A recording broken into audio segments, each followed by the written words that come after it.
Hello，大家好，歡迎收聽麥 Cow Pro 啦，我係阿樂。我係美儀。Hello，我係 Tracy 長恩慈。我哋好開心可以邀請到徐導演過嚟。即係我哋都知道咗咧，其實咧你係有拎過2個獎項啦，係啦，即係澳門國際電影節啦，都拎咗呢個觀眾大獎啦，即係拎北妹嘅，係啦。之後咧另一套咧就係啱啱新鮮滾熱辣啦，即係多想和你再見一面啦，就拎咗呢個最佳導演獎啦。我哋都想聽下，即係我哋都想了解下你啦。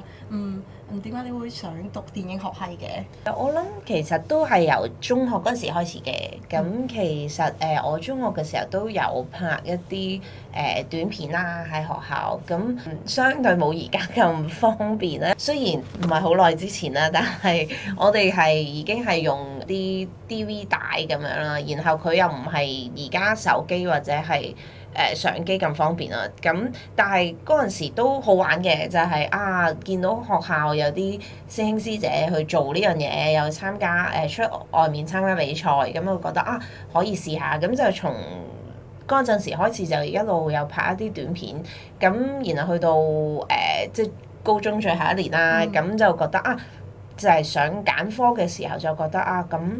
不如真係試下電影啦，因為當年就澳門冇電影呢個專業啦，咁所以後來就報考咗去咗台灣讀電影咁樣咯。即係原來你就係由中學就已經好有興趣㗎啦，然之後就慢慢即係將你興趣咧就讀到去大學都想繼續延伸落去。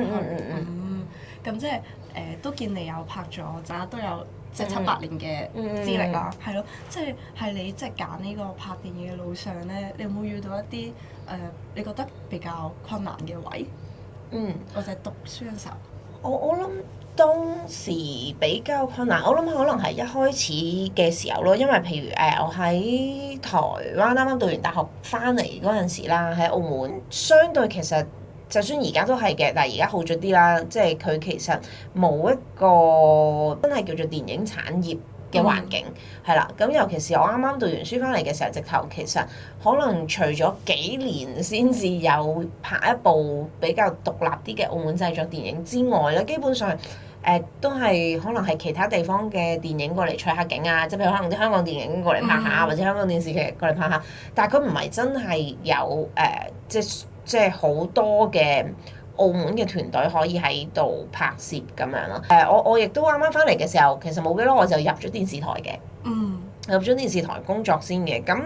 但係即係做下，我亦都發現其實即係電視台可能佢嗰樣嘢同我可能想拍電影呢樣嘢，亦都相距有少少遠，係啦。咁所以後來我就覺得咁不如我再讀多個master 啦，咁其實讀 master 當時嘅諗法係，因為我之前喺台灣讀書啦，即係相對啲同學遠啲啊，即係我後來就發現因為我翻到嚟澳門，雖然我入咗電視台做嘢，但係我都有拍啲短片啊、紀錄片啊咁我就覺得，因為嗰啲同學好遠咧，即係喺又唔係話真係嘅好遠，但係至少喺台灣佢要飛過嚟啊嘛，咁我就覺得好似好困難組織到啲人手咁樣，即係要人幫嘅話，嗰啲同學好遠，做電視台嗰陣時就諗我可能可以讀多個 master， 咁喺香港。APA 嗰度讀啦，咁亦都可以識到啲近啲嘅同學仔啦。咁萬一我喺澳門要做啲乜嘢，可能我都可以好近咁樣有一啲人物啊，或者即係更加可能接近少少香港嗰個產業咁樣咯。咁所以當時我諗你如果話啱啱開始嘅困難，可能就係返到嚟嘅時候。可能成個環境唔係咁，即係唔係真係有啲咩發生緊咁樣。喺你選擇拍電影嘅路上，你屋企人嘅態度係點樣？其實有幾個唔同嘅階段嘅，我諗譬如一開始啦，即係其實由我中學嘅時候話去讀電影，因為我屋企人唔算係嗰種會好強烈反對我嘅類型嚟嘅咁，但係即係譬如我媽咪都有少少擔心嘅。所謂嗰個擔心嘅意思係佢知道因為澳門冇呢個產業啦，咁其實佢最大嘅擔心係覺得你讀完其實你翻嚟做唔到，你會唔會仲唔開心？我當時冇諗咁多嘅，其實係當時即係啱啱中學畢業，其實我只不過係覺得啊，就係因為可能做唔到啦。咁至少我讀嘅時候，我都可以即做自己想係自己係啦，最近嘅一樣嘢，咁就之後嘅事之後先算啦。咁同埋即係覺得，其實好多人都唔係即係讀，就算讀嗰科，佢未必係做嗰科。咁我又覺得都唔緊要嘅，即係就算我翻嚟可能做其他嘢，咁都可以接受嘅。當然其實我覺得佢哋算係好支持，冇話真係好反對。不過當然中間都係擔心為主咯，因為其實特別係喺香港讀完 master 翻嚟澳門嗰陣時啦，咁其實因為嗰陣時相對都即係工作比較唔穩定啊，因為我之前咪喺電視台做嘢，我都仲叫做係穩定收入嘅咁。咁後來因為喺香港翻嚟嗰陣時候咁啱，其實澳門政府就推出咗嗰個唱片計劃。係啦，咁我哋其實係好彩啦，咁我就報咗。但係因為嗰個計劃其實佢相對跨嗰個時間係好長，佢都即係佢又未公佈啊，或者佢其實有好多政策處理緊啊。當時因為第一屆，咁所以我其實中間就好長時間，我又唔敢去揾工，因為佢未公佈，我驚萬一公佈咗，我可能又要辭一份工，咁就又對人哋唔係咁好。咁我變後嗰段時間其實係好零星嘅收入喎，即係又啱啱畢業翻嚟，其實做 freelance 嘅嗰個錢亦都唔多，咁即係屋企人就會擔心，即係覺得哇，你即係好似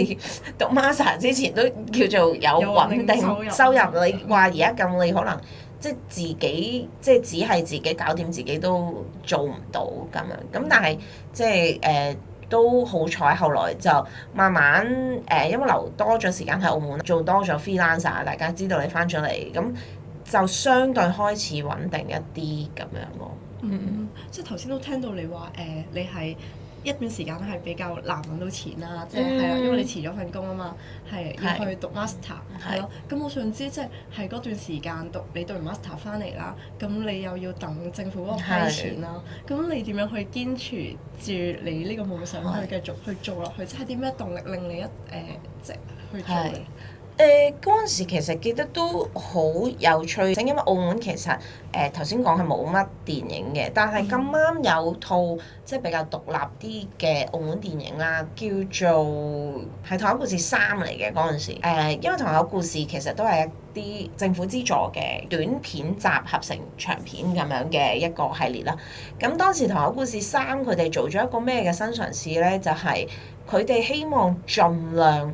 用澳門團隊，因為《堂口故事2》咧，其實佢哋做嗰個嘗試就係澳門導演，但係幾乎都係香港團隊，除咗演員啦，佢哋都係比較多用香港團隊，就係希望話嘗試澳門人加專業嘅團隊出嚟嘅效果係點。咁去到《堂口3》嘅時候，其實因為係拍板搞嘅一個創作啦，咁其實佢哋想嘗試就係話到底《堂口2》同《堂口3》應該係隔咗幾年？經過咗幾年之後，我哋其實唔止我啦，即係我身邊有好多其實有其他嘅讀電影嘅朋友回流咗翻嚟呀。咁開始其實係咪如果單靠澳門嘅工作人員，我哋可以都 support 到一件咁樣嘅事呢？咁佢哋就想嘗試呢一樣嘢，所以當時咁啱我翻嚟，佢哋就搞緊《堂口3》啦，其實係3條短片啦。咁我其實係做副導演嘅角色嘅，咁我又覺得喺嗰陣時其實即係雖然窮啲啦，因為真係少啲 freelance，但係你又見到原來澳門開始真係有一班人去做緊呢啲嘢，而其實原來單靠澳門，即係當然我哋都有少少外援嘅，其實都有啲其他地方嘅人，但係單靠澳門可能都可以見到一條天喎咁，所以嗰陣時就覺得其實可能都係可以試下喺呢個方面再等一下，睇下喺呢度澳門嗰個電影係會點樣即係發展咁樣咯。然之後等下就可以等到嗰個資金去批咗，之後就成功咁拍上咗你嘅骨灰啦。其實都係嘅，都係好彩嘅，因為嗰陣時其實第一屆即係推出嗰個長片計劃嘅時候，咁啱碩士畢業咧，就我哋其實手上係已經有一個長片劇本㗎啦，咁樣嘅底稿啦，咁所以其實當時我報名嘅時候，相對比較叫做簡單咗一步，就因為我有個故事喺手啦。其實真正嘅困難咧係等到求錢之後，係啦，就係以為迎刃而解啦，即係批咗俾我啦，咁樣我就可以去有望啦。咁其實但係後來就發現其實個過程亦都係好漫長嘅，即係由我知道自己攞到呢嚿錢，去到真係拍到，因為其實當時批其實第一屆係150萬啦，而家已經係200萬啦。咁但係其實講真，150萬喺一個低成本嘅製作，你話係咪唔可以用150萬完成呢？亦都唔係嘅，講真。咁但係個問題就係，如果你去比較翻即係鄰近地區嘅一啲小型嘅港產片咁樣計，咁可能即係坐底都500-600萬係一個底數，係啦，因為其實港澳地區其實最主要係因為個人工啦各方面嘅問題，所以仲有演員啊，咁所以你其實你冇呢嚿數你係走唔甩嘅500-600萬，咁所以代表如果我希望拍一套類似港產片質素嘅戲嘅時候，我攞到150萬，其實即係我仲爭400幾萬，係啦，咁就所以我就話頭先突然間諗起話嗰個困難嘅地方就係，我突然之間發現自己其實攞完150之後係爭300-400咁當然對於當時啱啱畢業嘅我嚟講，我就講哇，即係唔止嘅，其實而家都係啦，即係其實係一件好困難嘅事咁樣咯，咁所以當時就亦都好彩啦，就揾翻我即係 APA 喺香港嘅老師就問佢意見咁樣，其實老師都好好嘅嗰陣時，咁後來佢都係骨妹嘅其中一位監製啦，即係阿 Sean 丁雲山先生啦，當時就問其實你最希望即係骨妹係達成一個乜嘢嘅目標咁樣，咁其實當時冇諗好多嘅，但係我都好直覺咁樣同佢講其實因為我覺得澳門電影其實好多前輩當然佢哋有拍好多獨立嘅作品啦，咁然後但係我覺得好可惜就係其實佢呢啲作品冇辦法俾更多嘅觀眾去睇到，因為即係可能就喺澳門播幾次咁就完啦。佢其實接觸唔到出邊更多嘅人，而譬如香港嘅戲即係過嚟拍澳門，其實嗰個又唔係真係我哋自己心目中嘅澳門啦，即係可能係人哋眼中或者遊客眼中嘅澳門。咁所以我就覺得骨妹既然係一個即係我哋自己去發展嘅澳門故事，我希望我哋有冇可能其實骨妹可以做到好似港產片咁，我一樣上香港戲院咯，一樣上澳門戲院咯，即係唔好講話咩攞獎或者咩，但我只係希望可能更多觀眾可以睇到了解到澳門呢個澳門嘅作品咁樣。雖然過程好艱辛啦，我哋係幾乎壓線要拍㗎啦，因為我哋其實中間因為政府都有一個 deadline，即係咯批俾你都係要拍㗎啦。咁所以我哋係壓線嘅意思就係我哋知道咗之後，其實我哋有同老師傾完啦。其實我哋係有逐間電影公司敲門啊，幾乎香港嘅電影公司當時其實都有敲過門嘅。咁但係得翻嚟嘅 feedback 就係，首先因為我係個新導演啦，我其實之前有一啲短片或者紀錄片，但係其實都係一啲好細規模嘅作品啦。咁雖然亦都我拎住咗150萬啦，但係其實就係頭先講，但係你係要人再俾多300-400萬啊嘛。咁其實好直接嘅一個邏輯就係點解要俾300-400萬你？你 handle 唔 handle 到咧？作為一個新導演，即係以你前面冇拍過任何長片嘅記錄嘅話，咁所以其實好多時候都係遇到一個咁嘅問題啦。再加上當然骨妹唔係一個非常商業嘅題材啦，雖然個名可能係有啲商業啦，但係佢其實內容都係可能係偏人文啊、文藝一啲嘅情懷啊，係啊，所以佢唔係好典型嘅香港港產片，即係至少佢唔係嗰啲打或者又唔係嗰啲唔係笑片，咁所以相對即係其他老闆嚟講就會覺得其實個賣點唔係好大。係啦，有風險，即係如果佢咁樣投，佢係有風險嘅，咁所以當時就真係其實我諗都1年半左右，我哋其實揾咗，最後其實都幾乎要放棄啦，即係甚至我老師話算啦，如果真係揾唔到就150萬可能。佢當時好好嘅，佢話我再攞50萬出嚟投資，可能200萬就拍咗佢啦。咁但係當然最後好好啦，就係 One Cool 啦，即係天下一即係願意投資呢部電影啦。咁然後就成事，然後就亦都係按一開頭講啊，希望佢以一個可以俾更多人睇到喺香港上映。咁亦都做到啦，香港、台灣其實澳門甚至一啲其他嘅平台其實都有上到。咁所以叫做完成咗自己一個小小嘅目標咁。即係都見到你拍咗即係都拍咗幾部電影啦，即係見到你都係比較取景，都係偏向澳門多嘅喎。我哋想知道點解嘅？多想和你再見一面係因為其實呢個係調轉係即係對方揾我合作嘅。咁其實我覺得都係一個有趣嘅有趣嘅合作關係啦。即係當時因為上年係澳門回歸25週年啦，所以其實佢哋希望喺澳門做一套愛情電影啦，而且其實佢係一個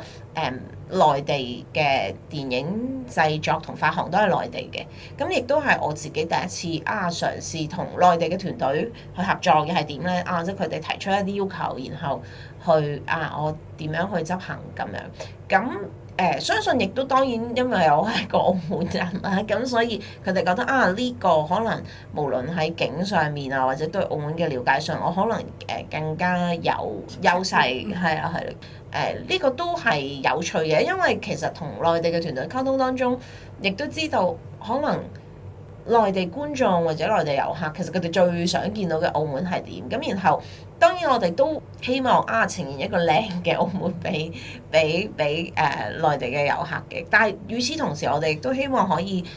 即係除咗佢哋成日睇到一啲風景嘅嘢之外，我哋希望都可以滲一啲可能係真實啲嘅澳門，或者係滲一啲澳門嘅情懷入去一部相對叫做喺設計上商業少少嘅片咁樣。想問下你拍呢3部電影入邊有冇一啲位置係你覺得協調上會比較困難少少？協調上比較困難，我諗其實18歲可能困難啲嘅原因係因為當時係疫情，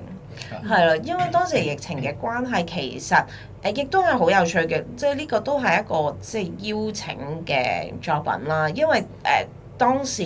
即係其實去邊度都封晒關咁咧，你又要隔離唔知7日定14日咁。咁當時其實就咁啱係監製同演員，總之佢哋有一段時間喺澳門，咁其實都係打算要開㗎啦。呢部電影喺香港，咁就嚟揾咗我去傾啦。亦都其實係因為骨妹嘅睇咗骨妹之後，佢哋可能覺得我可能比較適合呢個題材啦。因為其實《澳門的18歲》都係講女性成長啦，即係講一個80、90年代嘅香港女明星嘅一啲經歷，去到佢後面即係佢點樣解翻開自己嘅心結咁樣啦。當時其實個問題就係我首先我要隔離過去啦，然後去到其實我基本上其實除咗我淨係帶咗攝影師啫，係啦，即係攝影師都係澳門人嚟嘅，都係骨妹嘅攝影啦。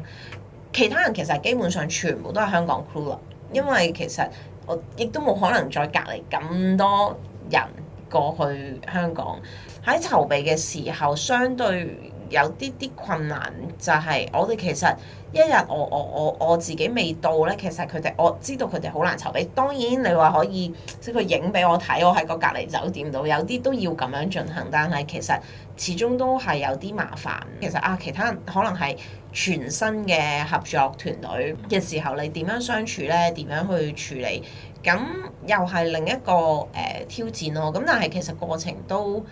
我自己都覺得都好玩嘅即係嘗試一樣新嘅嘢，而且因為疫情期間本來就已經好即係成日就要屈埋係啦，但係你可以去都係叫出埠啦。雖然喺香港，但係當時要隔好多日啦，但係就覺得可以去一個地方去做啲即係其實都開心嘅拍片，即係做啲自己開心嘅嘢喺嗰段時間，其實都係一個好好嘅經歷咁樣。明白。咁我想知咧，係拍即係喺疫情嘅時候咧，拍片有冇話會加長咗啲時間比平時？其實係冇嘅，因為其實澳門的18歲就係非常典型嘅港產片做法啦。其實我諗我哋係拍咗18組，所謂18組即係一組12個鐘啦，即係拍18日，即係唔係連續拍嘅，即係我哋可能係拍幾日停少少，即係換下班啊或者咩。咁但係其實基本上而家你見到市面上嘅港產片啦，即係只要佢唔係動作港產片，係文氣啲嘅港產片，一般都係廿組樓下嘅，係啦。其實係錢嘅問題咯，都係即係頭先講到，因為你每開一日工嘅人工係啦，你可能可以咁樣計，可能你如果喺澳門好少少，可能你一日你淨係俾人工所有人啊或者咩啊加埋 credit card，你可能一日都10萬。你拍10日就100萬，你拍20日就200萬，即係你仲未計其他即係可能演員啊、買道具啊、食飯啊，即係嗰啲你大概一日製作費係即係好大概啊咁樣係啊，咁可能喺香港就再貴啲，咁所以其實你就可以計得出你唔可以拍得多，因為你一拍得多，仲有香港因為佢有工會啊，你 OT 都係要錢㗎嘛，咁所以好多嘢其實個問題就係、都係計算咯，咁所以其實冇嘅，咁但係當然即係佢當時應該係疫情有少少有嗰啲咩限聚令啊，即係喺室外嘅時候佢會要有啲指示啊，即係大家要戴好口罩，不過嗰啲還好嘅，都唔係好複雜嘅事。OK。即係我都想，另外都想知道咧，即係除咗喺你拍嘅呢幾部戲之外啦，咁點解你會特別關注女性題材嘅？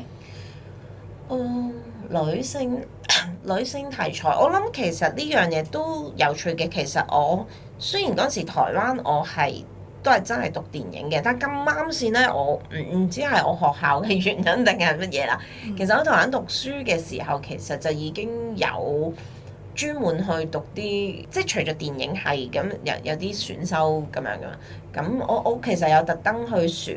一啲性別相關嘅科目嘅，即係可能例如係女性文學啊、女性電影啊，或者性別研究啊咁樣。咁其實我諗可能係即係本身對於我自己亦都係一個女性啦，即係對於女性可能身處喺呢個環境嘅一啲狀態，其實可能我係好有興趣嘅。其實唔單止拍，可能我本身去睇嘅書啊，或者睇嘅電影，都會覺得我好想了解呢一方面。咁所以可能久而久之，我就覺得我可能當有機會拍嘅時候，我就亦都想去喺電影裏面再了解清楚啲其實作為一個女性，佢成長嘅過程，佢其實係遇到啲乜嘢咧咁樣。咁喺你拍電影嘅路上，有冇遇到一個對你影響特別深嘅一個啟蒙老師咁樣？其實我覺得啟蒙，我諗唔止一個咯。我覺得係其實好好彩嘅，其實真係遇到好多好好嘅前輩啦。即係包括頭先講，其實拍板以前係有喺自己會址度有播一啲經典電影啊。因為你知澳門其實係好難睇到其他戲㗎嘛，即係戲院比較少。以前即係仲未有電影館之前，或者未咁多間戲院嘅時候，或者因為以前就算有啲戲院都係播港產片同荷里活嘅大片為主，咁你好少睇到啲好其他嘅嘢。咁所以當時我記得我中學嘅時候就已經有喺拍板去睇一啲戲啦。咁所以其實即係多謝拍板朱 Sir 佢哋都有俾咗好多意見啊，包括我可能中學嘅時候去參加啲錄像比賽啊。澳門有啲即係你知道澳門好多社團文化，咁其實佢哋譬如錄像空間，佢哋嗰邊亦都俾咗好多意見我啊。咁去到大學無論係同學啦、老師啦，或者去到頭先講骨妹即係丁雲山老師啦，即係佢其實係佢帶住我一間一間電影公司去行，即係就算一間間拒絕我哋，再一間間去行啦。咁其實每一部電影都係同一個攝影師啊，因為其實我哋係一齊長大，我哋基本上我哋其實係同一間中學嘅，所以喺中學嘅時候，即係佢係我師姐啦，已經由中學嘅時候一齊拍過戲啦，都係喺台灣讀書嘅，但係我哋唔同學校嘅。去到台灣畢業翻嚟之後就由我哋第一部即係骨妹，即係當然其實骨妹嘅時候就係老闆可能都會有少少懷疑嘅，因為其實呢個係一個好危險嘅 choice 嚟嘅，我知道，因為我已經係一個新導演。再加一個完全新嘅攝影師，即係唔係叫完全新啊，即係佢都拍過好耐嘢，但係個問題係電影長片嚟講，佢係一個新嘅人，咁所以其實要說服老闆係有一啲難度，但係都好彩老闆即係亦都信任啦。咁然後我哋請咗個好好嘅燈光師啦，即係阿東哥，都係杜琪峰老師嗰邊嘅攝影燈光團隊嚟幫手去俾大家多一啲信心啦。即係所以其實頭先講呢個攝影師，即係君妹嘅攝影師，亦都係後來即係18歲啊，多想和你再見一面啊，甚至最近而家做緊後期女孩不平凡啊，都係同一個攝影師。即係其實我就覺得我哋係一齊成長嘅好朋友咯。其實君妹嘅時候，亦都真係有好多好好嘅前輩，咁啱嗰陣時好好彩，因為其實君妹係第一步啦，而因為希望想做頭先講即係可以上到香港戲院嘅一個規模，咁其實監製即係老師丁文山，其實當時亦都諗。其實喺團隊上可能要有一啲調整，你係咪應該要有一啲更專業嘅團隊去幫你？因為如果唔係，你可能未必 handle 到，因為包括可能我哋當時有 Gigi 啦，你 handle 唔 handle 到一個明星咧咁樣？咁其實 Gigi 係好 nice 嘅，我唔係話即係其實只不過係大家會擔心我 handle 唔到，咁所以其實包括可能喺組 team 上面，包括我嘅副導演啦，其實當時都諗咗好耐，即係以我一個咁新嘅導演，我哋係咪應該要揾一個非常具經驗嘅副導演咧？但係呢個又牽涉一個問題，我哋亦都其實見過無數次。當如果你嘅副導演可能非常有經驗，而同你夾唔到咧，可能成件事就會俾人 take over 啦。因為其實你都唔知自己做緊乜，咁你其實佢又好有經驗，佢可能幫你做仲快過你自己做。咁所以當時我諗。亦都好彩係因為丁文山老師，即係我哋相處過2年啦，係 master，佢大概知道我性格，咁佢其實揾咗一個非常非常好嘅副導演啦，有2個啦，一個係白毛啦，一個係阿 May 啦，咁阿 May 喺後邊幾部都係有幫我繼續做副導演。其實白毛咧就係麥路人嘅導演嚟嘅。其實佢係一個有30-40年經驗嘅副導演，咁但係當時其實相處係好好嘅，因為我哋其實先見面啦，其實完全你唔會覺得有咩好唔舒服嘅感覺，或者佢唔係完全唔係想 take over，佢就係希望件事可以順利安排好現場，幫你處理好。咁其實係真係我咁多年由拍短片去到拍君妹嘅時候，我先第一次感受到原來即係做導演我就真係可以淨係做導演嘅嘢，因為喺澳門其實更多嘅時候我哋要顧太多嘢，因為可能team細啦，你冇辦法淨係專注喺做一個位咯導演嘅工作。咁但係相反喺君妹嘅時候，我就覺得呢個經驗對我嚟講係好緊要嘅，就係我可以完全放手去俾我副導演，我就專注喺戲上面啊，或者咩上面。咁然後美術都係請咗個好好嘅美術啦，當時張蚊啦，咁張蚊係殭屍啊嗰啲嘅美子啦，咁佢哋亦都係非常幫手。即係我其實只需要將我個 idea 同佢講，蚊啊或者啲副導演啊，佢哋就會將呢個理念拍出嚟。係啊，即係佢哋會用佢哋嘅方式喺美術啊，喺服裝上面啊，去將個故仔嗰個 layer 即係更加多同埋更加好。我就專心可能喺演員上面啊，或者即係其他方面，即係其實就係有好多好多，即係我一路上我覺得即係都數唔晒咁多，有好多好好嘅前輩，其實即係一直有默默幫忙啊，俾好多指導啊，係咯。所以我頭先話一個可能好難一個咁樣去講。即係你一路上即係都有好多唔同嘅人去幫到你啦，然之後都同你相處得好好啦。我諗應該係你對人嘅態度好啦。希望係咁。係，即係另外都想問下你，除咗喺香港、澳門之外嘅合作機會啦，你有冇諗住去北上發展？其實都有嘅，即係其實譬如就係上年多想和你再見一面之後，其實都有建立咗少少內地嘅一啲溝通啊，或者係內地嘅一啲製片人嘅聯絡咁樣咯。咁其實今年都有一個內地嘅公司有揾我嘅，係啦。咁但係佢哋都係想喺澳門拍嘅咁樣，即係但係都仲傾緊咯。咁其實我諗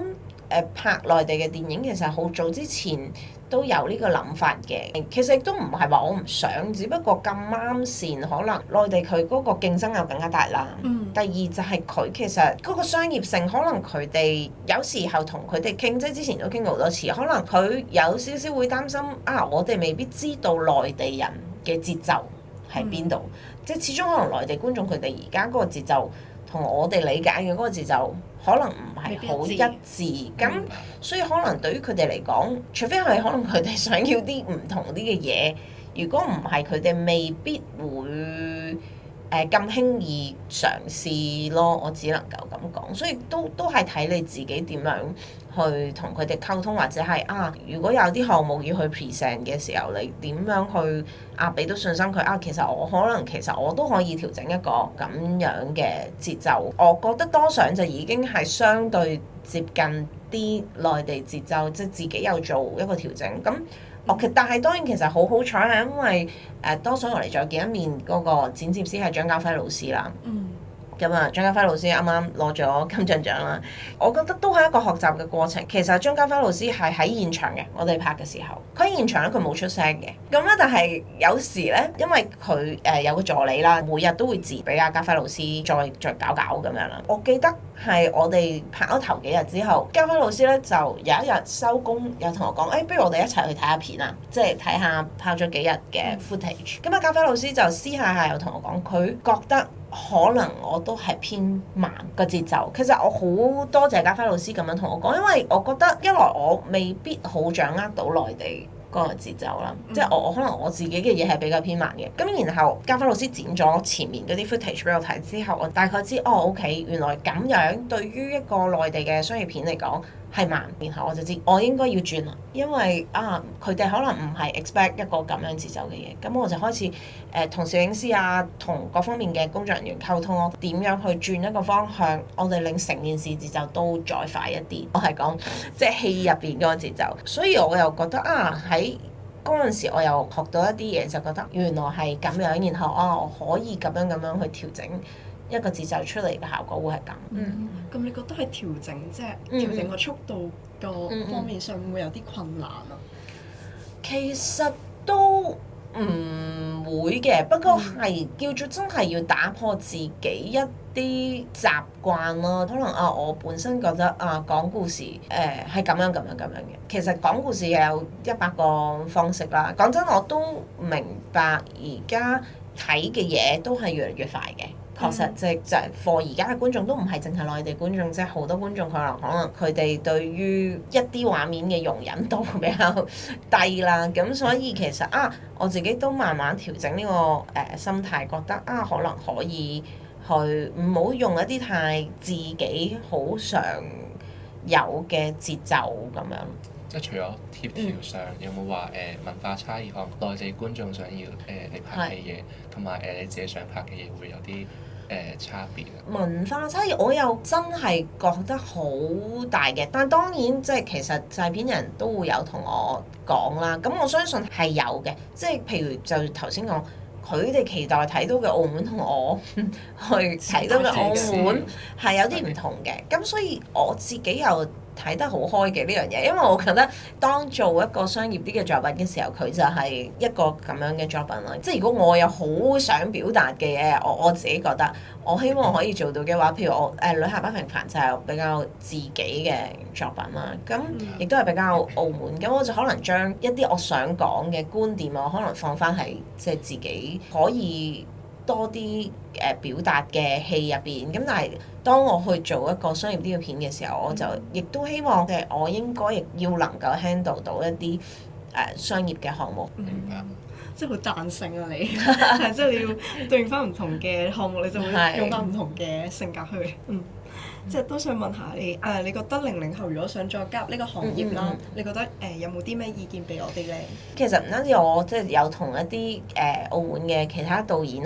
或者朋友傾過，其實確實而家我自己覺得係再難啲嘅一個時間啦，即係包括即係經濟唔係咁好啊，你見就算香港好多朋友即係今年開唔到工啊，咁即使內地都唔即係個環，即係雖然啊之前哪吒大家好開心，但係一部咁其實佢舊年好多部都蝕。咁當你咁多部都蝕嘅時候咧，就代表冇人會投資。泵水出嚟。係啦，咁所以係有少少艱難嘅，我自己覺得而家呢個時間。咁但係我覺得都唔緊要嘅，因為而家有另一個好處就係其實你拎起部手機，你可以練習嗰個機會多咗好多嘅實驗嘅可能性大咗好多。喺呢個過程當中，最緊要係揾到一個啱自己嘅方法去做啲自己中意做嘅嘢咯。其實我覺得冇可能，亦都冇可能好現實嘅，即係你冇可能坐喺度齋等，係啊，即係大家都要食飯。或者你都要做，即係只不過係到底喺等嘅同時，我哋做啲咩嘢？可以做啲咩咧？我諗呢個係而家00後最大嘅一個挑戰咯。咁但係我相信其實電影又好，經濟都好，其實成日都會起起落落嘅。咁我諗總有後邊嘅時候係會好啲嘅。OK， 多謝你。OK，咁未來有冇話想試下其他除咗女性議題上或者啲社會上嘅嘢，會唔會話想試其他唔同嘅題材？都會嘅，都會嘅。自己都係一個中意試好多唔同嘅嘢嘅人啦。包括其實最新嗰條片《女孩不平凡》，其實就試咗3個城市去講一個故仔啦，香港、台北同埋澳門啦。同埋因為個團隊上，我哋都係特登試，有香港團隊，有澳門，有台灣嘅團隊。咁所以其實亦都係嘗試緊一個多地合作嘅出嚟嘅嘢會係點咧？咁所謂唔同類型嘅嘢咧，通常都係需要多啲資金。呢個就真係要睇下有冇辦法，譬如歌舞啊，譬如動作啊，係啊，呢啲都係需要比較龐大嘅資源先可以做到啦。咁呢個就係啊，留待睇下有冇呢個機會可以做到試啲唔同類型嘅戲。我想請你咧，可唔可以向聽眾介紹下《女孩不平凡》呢一部戲啊？可以。上映嘅係啊，《女孩不平凡》其實而家就做緊後期啦。咁我哋目標係今年年底或者出年年初就會上映啦。咁而家係睇下一啲影展，我哋會去咗邊啲影展先咁樣啦。《女孩不平凡》其實就都係一個女性成長嘅故事啦。咁其實係講咗女性，我諗喺呢3個城市長大嘅一啲唔同嘅感覺啦。包括即係我自己喺澳門長大啦，作為一個女仔，其實都唔止係一個女仔。我甚至覺得有時覺得我哋喺澳門大，我自己成日都覺得，我唔知而家嘅年代係咪咁啊，總會俾人嘅感覺就係澳門好怪，澳門人好怪。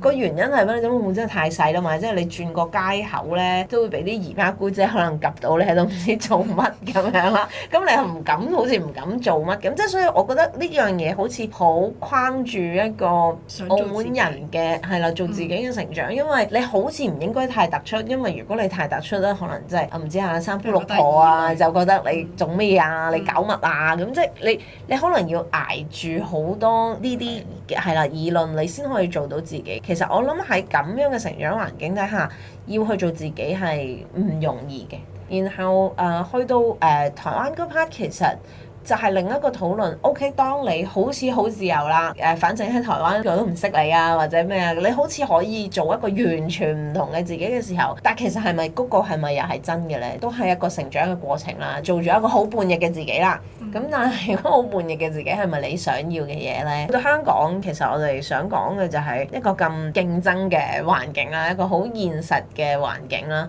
其實有時候為咗現實生活，你似乎係需要低頭。咁但係你有冇辦法喺呢個過程當中，亦都繼續保有你自己呢？即係我哋係要生活嘅，我哋係要揾錢嘅。但係即係喺呢個過程當中，係咪都即係可以保留翻你最初嗰個初心啊？即係女孩不平凡，我諗就係講緊一個咁樣嘅故事。即係好似講緊啲女性嘅成長，由佢青春春啦，係到成年咁樣，係好期待，幾時都上映？努力進展緊，列希望係今年年尾或者係出年年初咁樣咯。我哋到時會睇㗎啦。好啊，多謝你哋，thank you。